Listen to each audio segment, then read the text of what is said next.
Hello, hello. Welcome back to the Revenue Growth Architects podcast. We're excited. This is actually going to be a podcast and not just a replay like we've been doing for the last few months.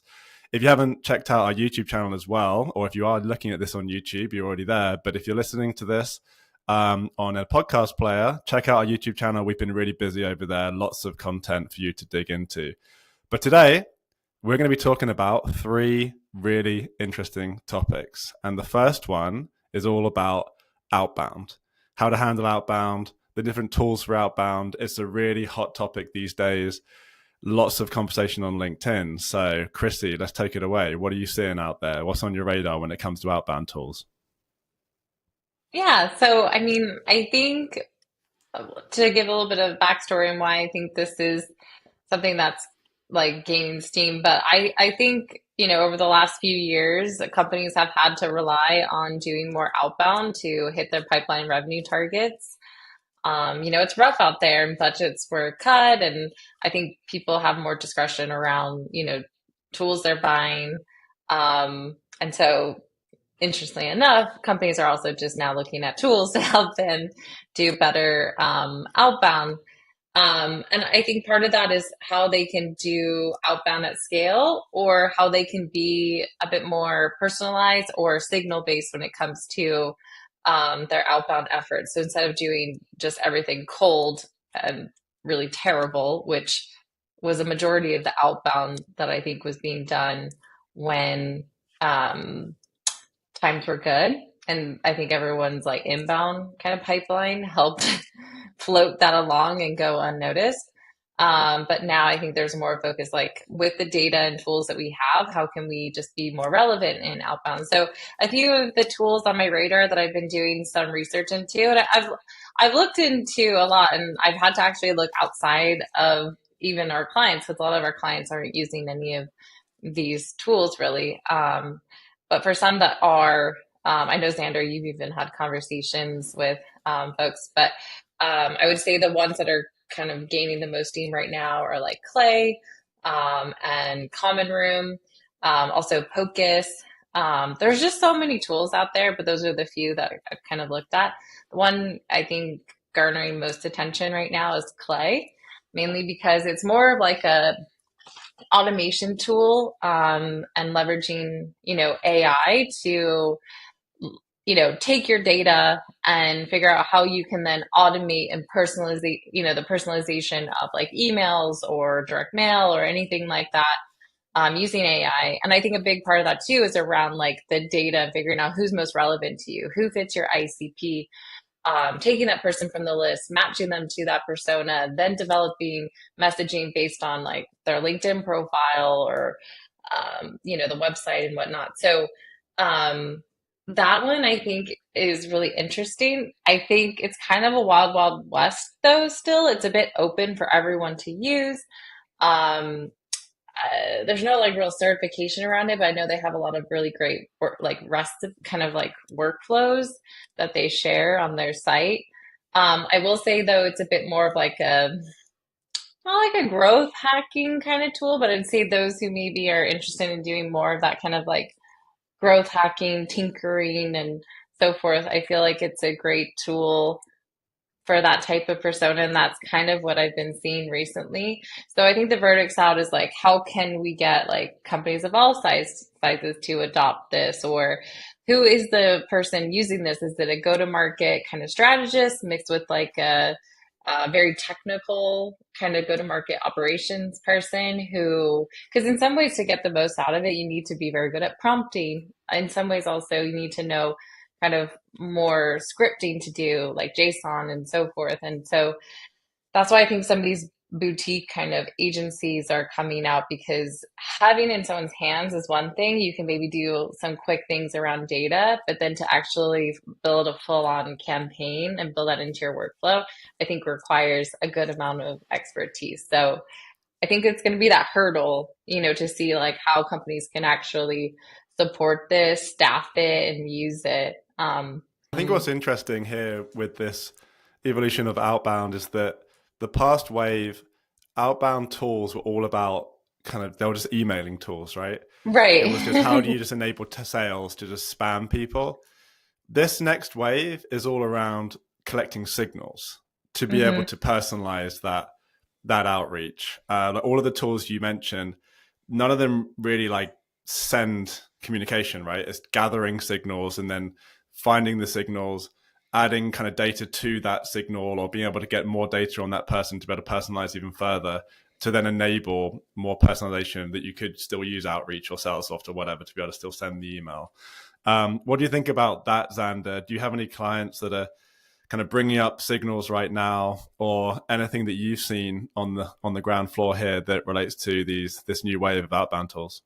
I have a client right now that's exploring using Apollo and Clay together. Mm-hmm. So kind of still keeping that maybe traditional BDR sort of. I need orchestrations so that way I can plan my way. And you're right, like a lot of people use them as email tools, but I think that there's also a lot that are using them to offer up like, okay, now connect on LinkedIn or attempt a phone call. So if you're doing it right, you're using kind of all of the tools at your disposal, but then they're also leveraging Clay to get that additional information. And I have another client that I was working with that was doing a lot of really cool things where they were really using Clay to. I mean, they went from a BDR team of like 6 people down to one, and then that person's role just became orchestrating their automated outbound motions. But they were more personalized than they could do even with 6 people Mm-hmm. because you can That's do that at such great scale. Yeah, that's kind of the, I was going to say the word dream, but maybe that's kind of the roadmap that I think a lot of people have been talking about with AI in general, right? Like, can we get our sales team or SDR team maybe first before the full sales team down to a small amount, but then still have kind of that capacity there to be able to engage with our prospects and customers at the same level, but maybe even better. So it's really interesting that is happening. I remember, maybe Xander, we talked about this on our AI podcast, what was it, maybe a year ago? Kind of like, is it going to take people's jobs, or is it going to be the people who are able to leverage AI the best are going to, them with the AI is kind of going to kind of monopolize and take over and potentially take away other people's jobs. And I mean, that does seem to be happening, at least at some companies that are the early adopters of these tools. I'll be very curious about how well it's working. I'm sure a lot of this is still experimental. And Clay does seem to be the leader here. I mean, you can't go around a corner on LinkedIn without someone shouting about Clay. I mean, Crissy, what's your thoughts on that? I mean, they've done an incredible job getting the message out there, right? Yeah, I think one thing, and I'll talk about a few other tools too that I didn't tap on. But for Clay, I think there's a few things. I think um, they've done a pretty good job at like figuring out who could be like evangelists for them and kind of using them, weave them into their like content marketing. They have a really great newsletter that people can kind of sign up for, but they're kind of demystifying, how you can automate outbound. I think one thing that's really interesting for folks is they think they've always attempted to do more of this traditional ABM, even when it's like not a right fit for them.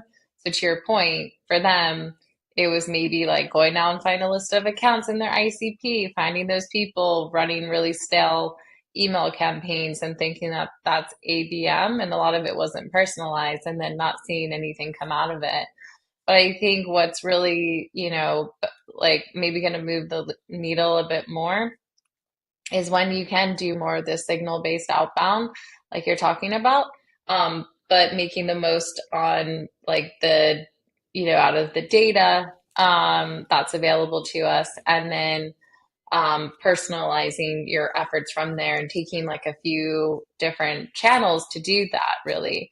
So I think that's a big part of it. Also, they've made it a bit open where you can utilize your own data sources, which is really great. So if you want to feed in data from, like you said, Apollo or Zoom Info, or you just want to pay Clay to get the different sources of data, and they almost like treat it as like a waterfall effect where it's like, go use this tool, then go use another one. That's really hard to do. But it's interesting because a lot of clients in some ways have had to do that. They have to have, a few different data sources for different regions, or because they don't trust one to just do everything for them. So I find that it's pretty useful. And then you can also use like third party, go look, search LinkedIn, go search even, the web to go find data, which is like super, super powerful. So being able to automate all of that, what normally would be a manual process, is really interesting. The thing around the signal based stuff that I think is also a big, like, it's kind of a big part of this, but Common Room is another one that I've looked into. Similar to them is also Pocus. I actually talked to a very well known company that does B2B and B2C. And on their B2B side, they're leveraging Common Room. And so they're just starting to kind of pilot it, but it's been strictly through their like SDR team, BDR team. Marketing hasn't really been as involved. So that's kind of one interesting thing, is I think that actually maybe to get the most utilization, and I think they talked about this after in hindsight, they would have included like the whole go-to-market team, marketing, sales, and as like part of that POC to discuss like how are we going to get the most out of this tool. But also what signals do we really care about, and how does this compare to our own inbound model, or are we using it for inbound as well as outbound? Because you can imagine that there's signals that they're getting from like their website or different sources that are for people who would normally go inbound. And so how do you have those rules of engagement between your inbound and outbound team? So I think there's going to be interesting conversations that kind of come up as people start to utilize these tools. But the most interesting part is just being able to gather signals. And we've talked about before, I think that there's different types of signals. I feel like there's a signal which is intent based, like is that person going to your site? Are they searching for you? Are they talking about you on a community, and getting that data? I feel like there's also like compelling event kind of signals that you would get maybe from like a Clay, like, oh, they just, launched a round of funding, or someone moved from a company to a new company who's one of your really active customers. And then there's just kind of opportunistic signals, in my opinion. So a company is using a tool competitive to yours, and there's the right ICP person and so forth. So that might be a really good converter for you. So thinking about that, if you're able to orchestrate plays around those just signals and being really specific around them and building a whole orchestration around it, is much better than just saying like, here's a tool, here's a bunch of data and signals, just go at it. Like, I still think that that's not going to be the best use of those tools.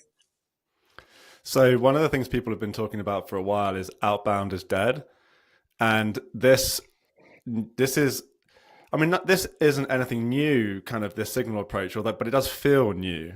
It's like, I can't even describe it. It's like, yes, people have always known that we should be trying to personalize outbound, but then signals is kind of this new reframing. And I know we've talked about that a bit at CS2, about how, scoring evolved into touch points, evolved into intent, involved into signals. And I think that's really interesting. One term I heard the other day was like inbound led outbound is like the new form of outbound. I don't know how I feel about that. It's kind of weird, but I think it comes up to this point of just, outbound is dead if you're doing what companies have done for the last 15 years, just spamming people with, the same message. That is 100% dead. And I'm the last person to say anything's dead. I hate people that say something's dead, but emailing 10,000 people the same message, like people have done a lot, buying a cold list and doing that, that's dead. I mean, that was probably never alive, right? Do you both agree? Was that ever alive? I mean, we've been talking about this for probably the last 8 years, don't do that. Now, at least the message is starting to get out there. You need to be able to react to these signals. And I think, Crissy, you articulated it nicely about the different types of signals, right? It's not just someone came to your website. There's the compelling events, both from the person and the company level. And being able to make sure that you can collect those signals, and tools like Clay and Common Room, etc., help you do that. Do you need these tools though? Is there a way that you can kind of do outbound signal based without paying for a tool to help you do this, or do you kind of need the tool to be able to scale this in any way that's going to make it meaningful? And I'll take a stab at it. I don't think that you I never think that you have to buy a tool to solve a problem, right? Like if you have a target account list as a sales rep and you are engaging with them on social and you're noticing that, hey, somebody new came to the organization, or the person that I once talked to at this old organization moved to another organization, like you have it all in the social network that you have available to you, right? You might have LinkedIn Navigator, but like you still have visibility to that. If you want to understand about funding, like you can just do online research. That's public information. So it's available to you, Google alerts, things like that.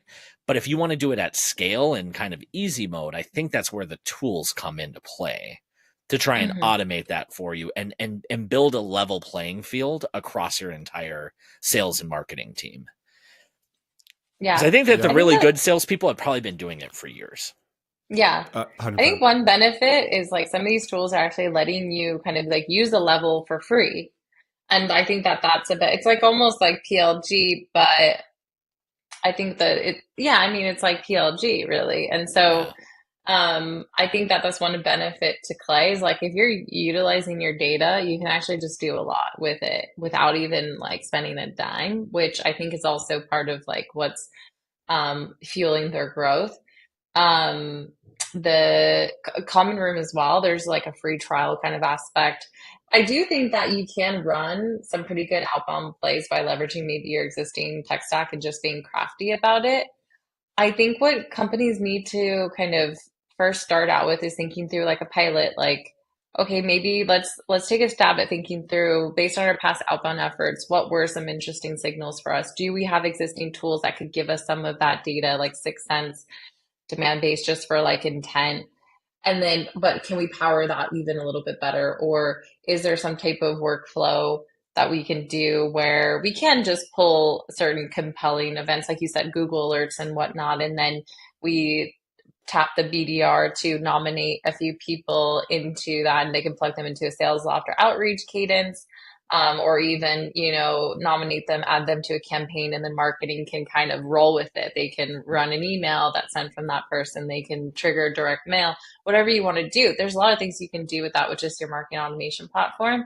We've been doing that for years. I used to do that even when I worked in-house. So I think through that first if you want to. You don't, especially if you're a company where maybe you're a bit bigger and there's more discretion around what tools you're using. I think that could be a good option. The thing with some of the Clay stuff too is they're doing a little bit of mailbox rotation kind of tools and stuff like that. That's kind of like helping you still kind of spam people. And so I would like take some of that stuff with like, I don't know, a grain of salt and see if you're actually still a candidate for like leveraging some of those kind of hackier kind of tools. Not to call them hacky, but like, I don't know, I couldn't think of a good word for it. Growth hack. You know what I mean? Growth hack is a little bit better than hacky. Yeah. Yeah. Put the word growth in front of anything and it makes it sound a bit more It feels legit. way better. I'm not hacky. I'm hacking. Yeah. There is like one thing I want to like just quickly add on to that though, and then we'll jump in. I think this would be a great topic for a future one, so maybe save it for that, but around timing and how you time using this data. And I know Xander and I have talked about that. So I'm going to table that and say maybe we talk about that in a future episode. Yeah, we've got a full agenda here, so we could talk about this topic for the whole time, but I do think we should. I mean, this next one, this is spicy. This is a fun one. I mean, but internally, well, actually, I'll give you the topic first, and I'll give you a bit of background. So we're going to talk about account-based marketing versus account-based operations. Is there a difference? And really getting to the essence of what is ABM. There's so many people that have a different definition of it. Even in CS2, for probably 3 months, we've been debating this almost weekly, trying to refine our point of view on like what is ABM, and is there actual kind of definition that's a bit tighter than what a lot of people, including all the big ABM vendors out there, where they've got a very broad vision of what can be included in the ABM go-to-market strategy. So let's dig into it, Xander. And actually, for a bit of behind the scenes here, Xander's been leading this effort at CS2, like getting our point of view on ABM. So thank you for rallying a lot of us around this topic and getting us really close to Well, I think we've got our perspective on this now, so I think we're going to share it now. So Xander, yeah, take it away. What is ABM? What is account-based operations? And how do you really define all of this?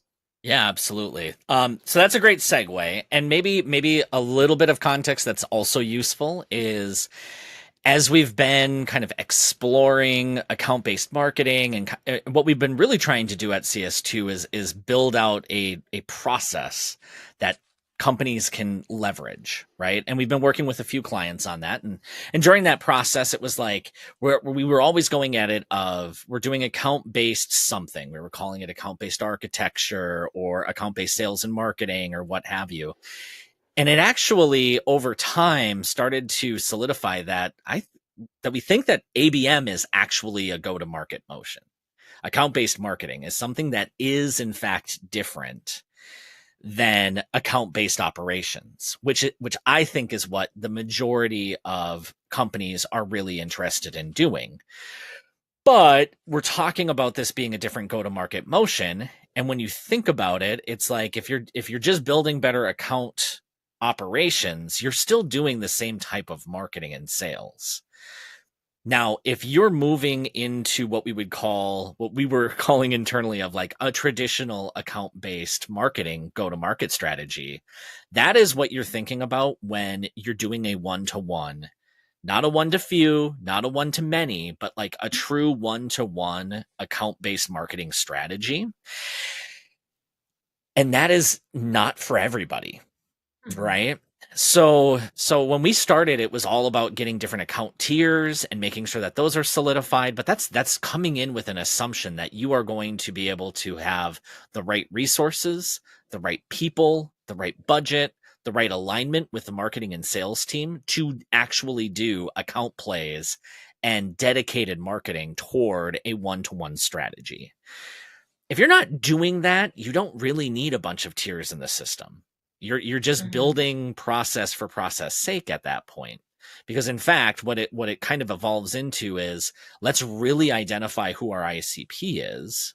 That's obviously important in all of marketing.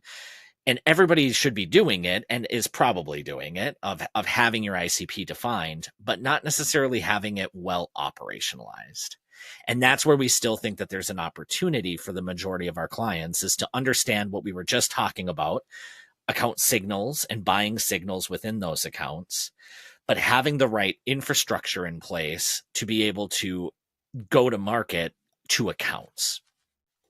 So it's one of those things where now when we're bringing on clients or having these conversations with clients, we're starting that assessment with truly understanding, like, does your CEO have a set list of accounts that they want to sell to? And that's going to make X amount of difference to your business. Is your marketing and sales team aligned already on a core set of target accounts that you're going to put a lot of money toward? Do you have an account-based marketing manager? Do you have field marketers aligned to your sales team? Like there's some specific questions that we are asking to try and assess, are you interested in ABM? Or are you really interested in understanding how your accounts are working within your systems and your processes? And then can we build out from there? I found this whole topic pretty fascinating, honestly, because I think so many people think they're doing ABM, but they're really doing ABO or whatever we want to call it, account-based operations. They're just kind of operationalizing everything from the account level. And those questions are key. Shout out to Crissy, actually, one of our latest YouTube videos is all about the 5 questions to ask yourself if you're thinking about doing ABM, meaning true ABM in the way that Xander just phrased it there. Crissy, anything you would elaborate on based on when you were kind of writing up those questions, thinking through what to ask yourself when you're thinking about doing true one-to-one ABM? Yeah, when we all went down this like rabbit hole, I think I took it probably the furthest in my own like research. I was like really digging into like how did we get here? Like The how did we origin get to story. like yeah, like everyone calling this what like basically is just targeting your ICP. And honestly, it's not even ICP because I think there is a difference between your total addressable market. I saw it recently from go-to-market partners as like total addressable market, total relevant market, which is probably more around what people are looking at, which is still just account level kind of fit. And then there's deeper than what you could pull from like literally a list of who your ICP is, where you probably need to supplement that data is like, really, is this person account a really good fit to like renew and be a great customer of yours? And there's a lot of like characteristics to that are hard to define just by saying, hey, go to Zoom Info and go pull me a list of accounts with these three pieces of criteria. And that's what a lot of people are doing. And then they took those account names, sent them over to marketing, sent them to sales, said, hey, go pick some accounts, marketing, go take all of those accounts and then run your ads against them or whatnot. And I just think that like you're just being targeted at that point. It's not really account-based marketing one-to-one. And so I think the two key factors there too, with like what we call true ABM, but it's really enterprise ABM, which is what ABM was kind of a good fit for, is when it was first talked about, the two things were it was a not scalable thing that you could do. It was personalized. It did require a lot of resources and money and people, to do that. And it was geared toward high value accounts. And so if you are a tool, you're selling it for like 12K a year, you're likely not a good fit for it. Like I said, when I talk about this, math needs to math. Like your deals are Math millions of dollars, $500,000 per year. That's where there's a unique selling that you need to do and marketing that you need to do in order to like close those type of deals. So the questions are really around like, are you able to select key accounts, or would the whole team just not know where to start to select those key accounts? Does your CEO, can they name off like 5 companies that you have to close that's going to like secure your business and make them viable? That's the key question to me, the CEO Yeah. one. I love that one because not only is it like a targeting question, right? Like, can you target, similar to the other question? You've got another question on there, like, can you select the accounts? But it has the CEO bought in. I think you need executive buy-in in this approach because it's expensive, right? It like when you're doing true ABM, you're spending a lot of money to get a lot of money, hopefully, right? So like when you see these, low average selling price companies with a low average selling price, and they're trying to do ABM, you're just like, is this really worth it? You're going to spend like so much money to acquire, not much. Like the relative deal size has to be worth it for ABM. And then, if the CEO doesn't have kind of like that magic list of, if we sold to these companies, it's going to change our world, then I don't know. I think honestly, if that question can't be answered, then I think you're really going on an uphill journey for ABM in general, right? Even if the other questions you can answer to some degree. Yeah, exactly. And I think that those type of companies just buy in different ways. It's not this, it's completely opposite of someone trying out clay and starting to use it and maybe like getting that groundswell internally. Those big companies like Meta and Google and all this stuff, the way that they're purchasing tools, it takes a long time, years almost. Like, and it takes things like going to an event to get in front of the right person, doing the research, figure out what team will actually be the right one to go after, and then just literally trying to find the right person. It takes creating, RFPs and stuff that's customized so they could send it off to procurement, who's heavily involved in purchases, and they have strict criteria of what needs to be done.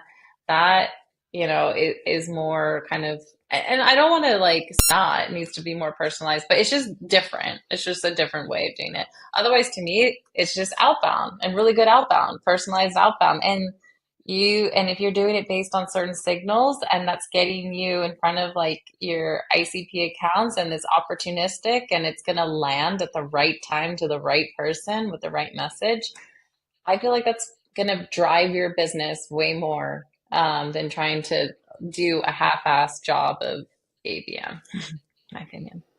So Xander, while we've been going through this whole process of thinking through ABM, you've been boots on the ground with 2 clients working through their whole ABM approach, right? Yes. So I'd love you to explore kind of what are some of the lessons you learn working with them as we've been tightening up our philosophy around kind of this difference between ABM and account-based operations, and how did that real kind of tangible experience help inform where we ended up? Yeah, I think that the biggest thing that I was hearing was reservations on the sales side, or maybe even on the executive side, of what about the rest of my total addressable market? We were going into conversations really trying to figure out, like, okay, we're going to select our top 10 accounts, and these are the accounts that we're going to put a bunch of dollars toward. And there was a lot of like, yeah, but that's only 10 accounts out of, and then multiply it maybe by all of your salespeople. So we were looking at, here's 100 accounts. Well, we have a lot of other accounts that we should be able to still sell to. And the answer was always like, absolutely. We're not saying that we're not marketing to those accounts. It's just from an ABM perspective, these are the accounts that you're going to prioritize. And so that was definitely one of those moments of trying to help convince or help influence that, like, it's a focus, but it's not the only focus. And in those situations, it was like, well, maybe this is actually not the necessary approach. And instead, we could just identify which of those accounts are really important, and then help to highlight the signals within those accounts, and then prioritize that way, which I really think is, like, if you come down to it, most of the account-based marketing vendors, that's what they're trying to sell. They're trying to sell, I'm going to give you insights into your accounts so that way you can go to market with them. And what's still useful, even if you're not thinking about the tiering side of things and having this one-to-one strategy, you still want to have an account funnel, right? We have lead and contact funnels, which is great, but then you're seeing individuals within the account. Well, we want a bird's eye view of what's happening within that account. Where are they at in our cycle? So that way I can communicate that more effectively. We have plenty of accounts in the database that do not align to our total addressable market, or are definitely not an ICP, right? If we go with what Crissy was breaking down. So, like, identifying that and having a process within those accounts so that way marketing and sales are still aligned to the right accounts is really key. And then I think that, just some of the operational things that need to be in place, having the right account hierarchies, having good account data, having lead to account matching, having your routing set up based upon account management as opposed to lead management. All of those things are still absolutely necessary if you want to move to an account-based operations approach. And that's what we are also supporting in those use cases. But I think that, probably if we had some better conversations up front of where are the teams really aligned, we may have taken a different approach toward those projects and toward those outcomes. I'm curious, does every company need account-based operations? I think so. I mean, if you are a B2B company, I don't think that there's a world now that you can just operate off of a lead management process. You still need a lead management process because you need to work those contacts within those accounts. But having the visibility at the account level is really important. You might not need all of the pieces, but I'm working with a client right now that was trying to get all of the data onto their leads. And then we eventually morphed the conversation into, why can't we just auto convert these leads into contacts and get them added onto the account? Because that's really where your information is that's important. And that's ultimately where we're moving to. And I think that type of just general flow for your accounts is really important. So I'd say it's something that should definitely be prioritized. Not prioritized over getting a funnel in place, not prioritized over getting some of your foundation in place. But as soon as you have that work done, that's the next level to take your operations. Yeah, I think for me it depends on like the maturity of the company. To invest like the time and effort, because it's not easy to do account-based operations. It usually requires some tooling. Like you said, a good amount of data. You need someone who also can build out hierarchies and so forth. So I think also taking crawl, walk, run approach. If you're using HubSpot, even this is going to sound probably not the best thing to say, but like there are even some things within that tool that you can even do to get insight into your accounts at the company object. You can even mark target accounts. It'll, if you're syncing in your deals and things like that, it'll actually show you all the people at that account, how many people, like the deals that you have and stuff, all in one kind of view. So that could be even something interesting to like adopt at first until you can get the resources to build that out within your CRM. If you're using HubSpot as CRM, that is probably the way you're going to do it. But so I would say it kind of needs to make sense. But I think first focus on the person level. Especially when you're a young company, you are still evangelizing everyone. You're still even trying to figure out what is your ICP. Like I said, it's different than your total relevant market. You're going to learn things about your first like 10, 20, maybe even 100 customers that actually is going to refine and define who your actual ICP is. And then maybe start thinking about putting some process around that. Or if you have that operations in place to look at things at account level, that can even help you get insight into like who your real ICP is. So there could be some case for doing what you can early on. But maybe it's just, different levels of it. I will say I like to think about like like what's driving some of these decisions at companies. And I think this is also with ABM, maybe where some things have gone astray. I think boards have said to CMOs, you need to go after the accounts. You need to make sure you're touching the right accounts. But I think what's been like then taken from that is I need to touch every account that is good for me. I need to make sure I'm showing volume, that I'm making sure I'm getting in front of all those accounts. Like I've heard so many CMOs say that. How can I just make sure I can show that I'm getting in front of all these accounts? And I don't know if that's even, I think that that's coming from like the top down. So I think that's the main thing here is that people are just trying to get insight into what's going on, but at an account level. So I think it's something to do, but I also think somewhere along the line that has like maybe not like killed the strategy, but affected the strategy for some CMOs where they're hearing that and they're like, okay, I also want to show volume. But I think what is better for CMOs and for go-to-market teams is how can we show data at the account level, but to the right accounts and showing that's actually turning into pipeline and revenue and having that type of conversation rather than like, I just want to show that we're touching every account. Like we literally had a conversation with someone who new CMO came in and changed their goals from pipeline revenue to, we just want to show we're touching all of the accounts that we should. But how is that even driving decision making? Like I just don't understand. So but I do think the visibility is key, but tying that all the way through to pipeline and revenue. So what you're saying is the board is pushing marketing in the wrong direction? I've never heard that one. All right, moving on to the next topic. So last one. We've been working very hard at CS2. So if you've been following us for a while, we had a framework called the Revenue Growth Architecture Framework, and it's gone through a bit of a revision over the last few months. Shout out to Crissy on our team that's worked very hard on this and built out the visual for it. I'll throw up a visual on the video here. You'll also can go to cs2marketing.com and check out. We'll have a post, an article on what is go-to-market operations and our framework. But we wanted to maybe just briefly chat about it a little bit before we shut this down.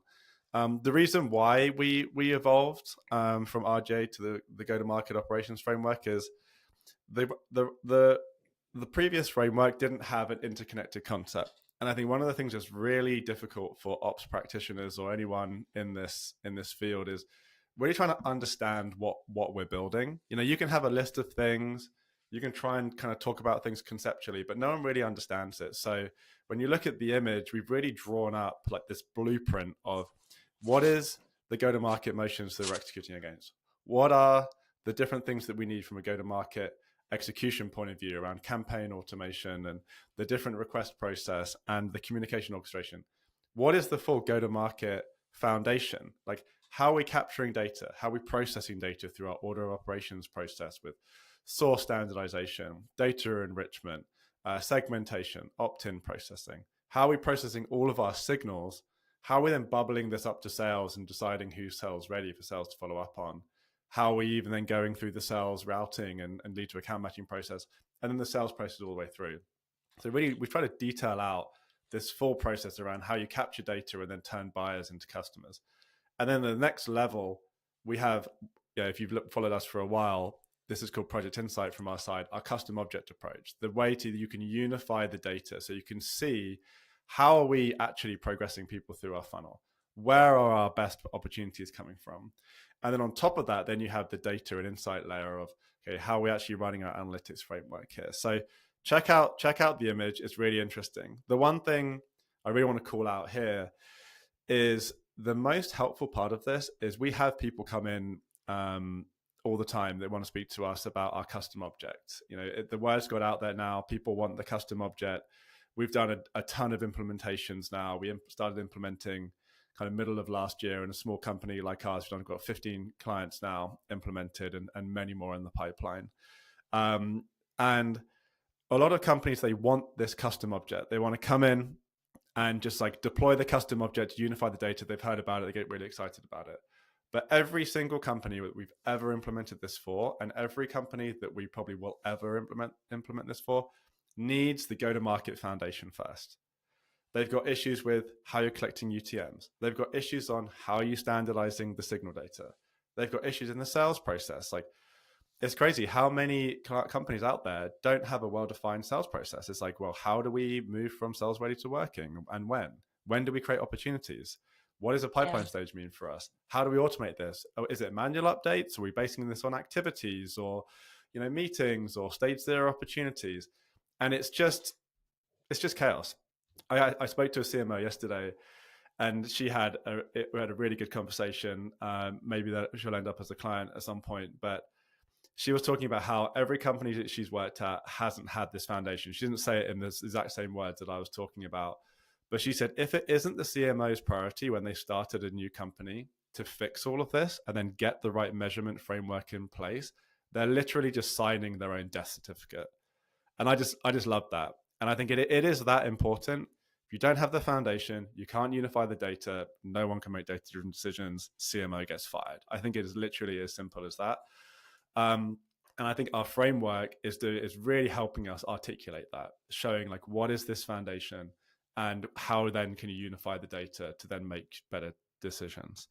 So I kind of want to throw it out there to you two. I know, we've all kind of worked on this and talked about this a lot, but is there any thoughts that you have, Crissy, on this go-to-market operations framework and anything that you found useful? I think the thing is it's been a differentiator of CS2 and what we do for a long time, but it hasn't been articulated very well. I think when it comes to operations, marketing operations, sales operations, I think there needs to be a focus around the go-to-market operations, which is like clearly around like the buyer journey, the buyer process, how you're bringing your go-to-market strategies to market, and then the overall kind of sales, process for that buyer, and then how you measure those strategies through that funnel process.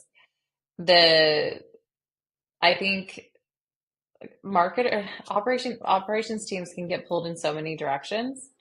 And it's just when that happens and they're not being strategic around like where they're focusing, nothing gets done well. So like they can't bring their go-to-market strategies to market the way they want to. They have to, they hit roadblocks. They can't do anything. They can't report on them effectively. They can't see it in the same model. So they don't even know like which, channels or types of, is partner driving pipeline and revenue for us versus outbound or inbound and whatnot. And so I think because we've done this for a really long time prior to CS2, but even over 9 years at CS2, we find time and time again, okay, let's focus on the high impact things. And we've nailed it down. Like, you need to focus on this foundation and this sales process, making sure that it's clearly defined, and then creating a reporting method around it. And we figure out the best one to do that, and what's going to make sense and be used by customers. And then a whole analytics framework to help the team make better decisions as a team. And so I think demystifying that and creating a clear roadmap on where you need to focus to set this whole up, whether you do that internally as a team, but it's nice that we come in and we can just work with the teams, like the whole revenue team, the whole go-to-market team, to say like, this is what needs to be done, so that everyone's getting what they need and you can actually, be successful with your go-to-market strategy. I think that that's a key differentiator rather than bringing in a consultant who's just going to literally do what people are going to tell them to do a lot of the time, because like that's what they're getting paid for, or maybe they do come in and they bring a framework. But I think the value is like, we bring our framework, we also have unique skill sets to help build this whole framework, and we have our methods and reporting models to do that. And yeah, so I think it's a key differentiator for CS2, but also it's a key differentiator if you just focus on this internally. Totally, yeah. Any thoughts from your side, Xander?